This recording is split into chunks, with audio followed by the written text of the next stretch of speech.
আসসালামু আলাইকুম। আপনারা শুনছেন সর্বশেষ বাংলা খবর। শুরুতে শিরোনাম পড়ে বিস্তারিত। বিএনপির ৪ নেতাকে বহিষ্কার।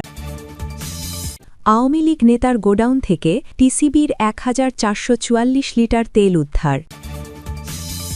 জুলাই সনদ বাস্তবায়ন নিয়ে শঙ্কায় রাজনীতিকরা। আরও থাকছে ত্রয়োদশ সংসদ নির্বাচন কারচুপির অভিযোগ এনে বিএনপির একাধিক প্রার্থীর মামলা। সর্বশেষ থাকছে যুক্তরাষ্ট্র ইসরায়েলের মাথাব্যথা বাড়াচ্ছে ইরানের যেসব অস্ত্র। এতক্ষণ শুনছেন সংবাদ শিরোনাম, এখন বিস্তারিত। তবে তার আগে অনুরোধ থাকবে ভিডিওটিতে একটি লাইক দিন এবং ভিডিও সম্পর্কে আপনাদের গুরুত্বপূর্ণ মতামত কমেন্ট করে জানিয়ে দিন। বিএনপির ৪ নেতাকে বহিষ্কার। দলীয় শৃঙ্খলা ভঙ্গ ও দলবিরোধী কর্মকাণ্ডে জড়িত থাকার অভিযোগে তিতাস উপজেলার মজিদপুর ইউনিয়ন বিএনপির ৪ নেতাকে দল থেকে বহিষ্কার করা হয়েছে। বহিষ্কৃত নেতারা হলেন মজিদপুর ইউনিয়ন বিএনপির ২ নং ওয়ার্ডের সিনিয়র সহসভাপতি আব্দুল রহমান, ৪ নং ওয়ার্ডের সহসভাপতি মো সুমন মোল্লা, ৫ নং ওয়ার্ডের সাংগঠনিক সম্পাদক মো মকবুল পাঠান এবং ২ নং ওয়ার্ডের নির্বাহী সদস্য মো নুরুল ইসলাম ভুইয়া। দায়িত্বশীল পদে থাকা সত্ত্বেও সংশ্লিষ্ট নেতারা দলের পক্ষে অবস্থান না নিয়ে ত্রয়োদশ জাতীয় সংসদ নির্বাচনে প্রকাশ্যে স্বতন্ত্র প্রার্থীর পক্ষে কাজ করেন। এতে দলের ভাবমূর্তি ক্ষুণ্ণ হয়। এই প্রেক্ষিতে তাদের দলের প্রাথমিক সদস্য পদসহ স্থায়ীভাবে বহিষ্কার করা হয়েছে। এ বিষয়ে তিতাস উপজেলা বিএনপির সাধারণ সম্পাদক মেহেদী হাসান সেলিম ভুঁইয়া বলেন, যারা দলের সঙ্গে বেইমানি করেছে তাদের কোনো ছাড় নেই। তারা অতি উৎসাহী হয়ে ধানের শীষকে ডোবাতে চেয়েছে। তিতাস বিএনপি। আওয়ামী লীগ নেতার গোডাউন থেকে টিসিবির ১,৪৪৪ লিটার তেল উদ্ধার। জামালপুর পৌর শহরে আওয়ামী লীগ নেতার গোডাউন থেকে ১,৪৪৪ লিটার টিসিবির ভোজ্য তেল জব্দ করেছে ভোক্তা অধিকার অধিদপ্তর ও র্যাব।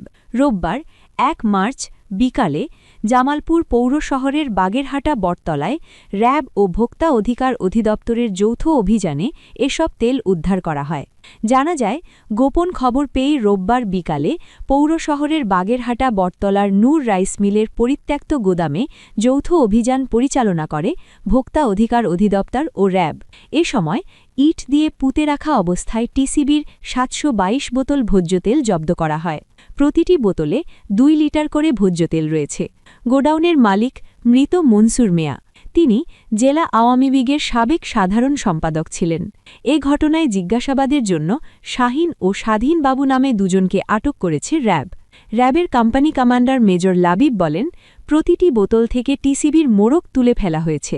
বোতলের মুখের দিকের প্লাস্টিক তুলে ফেলা হয়েছে। তবুও কয়েকটি বোতলে এসব মোড়ক রয়েছে। আরও অনেক বোতল তেল বিক্রি করা হয়েছে। এই বিষয়ে আইনি ব্যবস্থা নেওয়া হবে। জামালপুর আওয়ামী লীগ।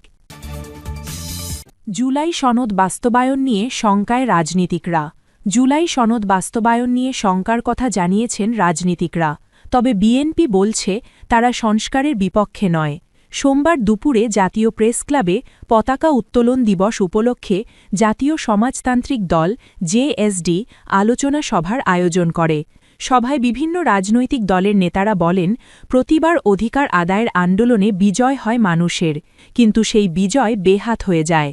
তাদের মতে ৫৪ বছরের ইতিহাস বিকৃতির ধারাবাহিকতা ছিল অন্তর্বর্তী সরকারের সময়েও। ফলে অভ্যুত্থানের আকাঙ্ক্ষাও ক্রমেই পিছিয়ে যাচ্ছে। সদ্য সমাপ্ত জাতীয় নির্বাচনের ফলাফল গণনা আর ঘোষণার সমালোচনা করেন রাজনৈতিক দলের নেতারা। তাদের শঙ্কা, জুলাই সনদ বাস্তবায়ন হবে না। এসব মন্তব্যের উত্তরে জনগণের ভোটে নির্বাচিত ১ মাসেরও কম বয়সী সরকারের সমালোচনা না করে পরামর্শ দেওয়ার আহ্বান জানিয়েছেন বিএনপি চেয়ারম্যানের উপদেষ্টা আব্দুস সালাম। ত্রয়োদশ সংসদ নির্বাচন কারচুপির অভিযোগ এনে বিএনপির একাধিক প্রার্থীর মামলা।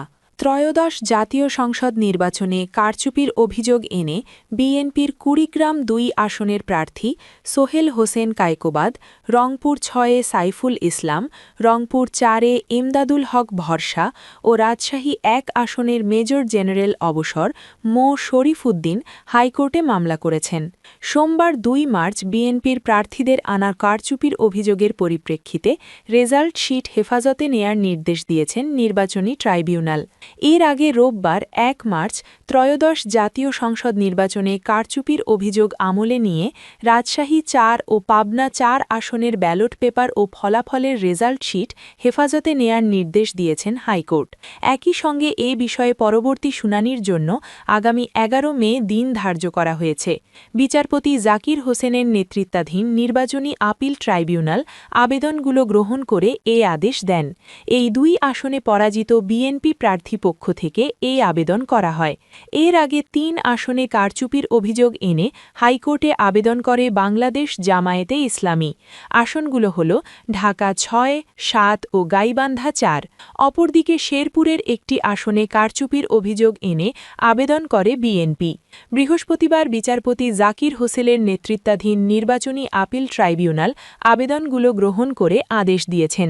একই সঙ্গে ওই আসনগুলোর নির্বাচনী সরঞ্জামাদি ইসিকে হেফাজতে রাখার নির্দেশ দিয়েছেন আদালত। পাশাপাশি ওই আসনগুলোর বিজয়ী প্রার্থীকে নোটিশ দিয়েছেন আদালত। অ্যাডভোকেট মোহাম্মদ শিশির বিষয়টি নিশ্চিত করেছেন। এর আগে ঢাকা ৬, ৭ ও গাইবান্ধা ৪, শেরপুরের ১ আসনে কারচুপির অভিযোগ এনে আসনগুলোর পরাজিত প্রার্থীরা হাইকোর্টে আবেদন করেন। আবেদনে ভোটের ফলাফল পুনঃগণনা চাওয়া হয়। ১৯ ফেব্রুয়ারি গণপ্রতিনিধিত্ব অধ্যাদেশ ৪৯ ধারা অনুযায়ী নির্বাচনী অনিয়মের বিরুদ্ধে নির্বাচনী আবেদনপত্র শুনানির জন্য হাইকোর্টে নির্বাচনী ট্রাইব্যুনাল গঠন করা হয়। বিচারপতি মো জাকির হোসেনের নেতৃত্বাধীন একক বেঞ্চ এসব আবেদনের উপর শুনানি গ্রহণ করবেন। যুক্তরাষ্ট্র ইসরায়েলের মাথাব্যথা বাড়াচ্ছে ইরানের যেসব অস্ত্র। যুক্তরাষ্ট্র ও ইসরায়েলের আগ্রাসনের জবাবে মার্কিন ঘাঁটিগুলোতে হামলা চালাচ্ছে ইরান। একের পর এক এই হামলার পর প্রশ্ন উঠেছে, ইরান কী ধরনের সামরিক সক্ষমতা এখনও মজুদ রেখেছে এবং কী ধরনের অস্ত্র করছে তা নিয়ে আন্তর্জাতিক গণমাধ্যমগুলোতেও চলছে বিশ্লেষণ। ইরানের শক্তি, ক্ষেপণাস্ত্র ভাণ্ডার। প্রতিরক্ষা বিশ্লেষকদের মতে মধ্যপ্রাচ্যে সবচেয়ে বড় ও বৈচিত্র্যপূর্ণ ক্ষেপণাস্ত্র ভাণ্ডার রয়েছে ইরানের। কিছুটা পুরনো প্রযুক্তির হলেও দেশটির হাতে অনেক ব্যালিস্টিক ও ক্রুজ মিসাইল রয়েছে। এসব ক্ষেপণাস্ত্র বহু দূরের লক্ষ্যবস্তুতেও আঘাত হানতে পারে। স্বল্প পাল্লার ক্ষেপণাস্ত্র। কাছাকাছি থাকা লক্ষ্যবস্তুতে দ্রুত আঘাত হানার জন্য ইরানের হাতে রয়েছে ১৫০ থেকে ৮০০ কিলোমিটার পাল্লার ব্যালিস্টিক ক্ষেপণাস্ত্র। ফতেহ ভেরিয়েন্টের জুলফিকার, কিয়াম ১ এবং শাহাব ১-২ এর মধ্যে অন্যতম। ২০২০ সালে জেনারেল কাশেম সোলাইমানি হত্যার পর ইরাকের আইন আল আসাদ ঘাঁটিতে হামলায় ইরান এ ধরনের ক্ষেপণাস্ত্র ব্যবহার করেছিল, যা যুক্তরাষ্ট্রের আকাশ প্রতিরক্ষা ব্যবস্থাকে ফাঁকি দিয়ে লক্ষ্যবস্তুতে আঘাত হেনেছিল। মাঝারি পাল্লার ক্ষেপণাস্ত্র। ইরানের ১.৫ থেকে ২,০০০ কিলোমিটার পাল্লার ক্ষেপণাস্ত্রগুলোই মূলত যুদ্ধের মোড় ঘুরিয়ে দিতে পারে। শাহাব ৩, ইমাদ, গদর ১, খোররাম শহর এবং সেজ্জিলের মতো ক্ষেপণাস্ত্রগুলো ইসরায়েল ছাড়াও কাতার, বাহরাইন, কুয়েত, সৌদি আরব ও সংযুক্ত আরব আমিরাতে থাকা মার্কিন ঘাঁটিগুলোতে আঘাত হানতে সক্ষম। বিশেষ করে সলিড ফিউয়েলের সেজ্জিল দ্রুত মোতায়েন করার উপযোগী হওয়ায় এটি ইরানের পাল্টা হামলার অন্যতম প্রধান হাতিয়ার। ক্রুজ মিসাইল ও ড্রোন। ইরানের হাতে রয়েছে সুমার, ইয়া আলী, কুদস, পাভে এবং রাদের মতো ক্রুজ মিসাইল। ২৫০০ কিলোমিটার পাল্লার সুমার ক্ষেপণাস্ত্র মাটির খুব গাছ দিয়ে উড়ে গিয়ে রাডার ফাঁকি দিতে সক্ষম। এর সঙ্গে যুক্ত হয়েছে ইরানের সস্তা কিন্তু কার্যকর ড্রোন।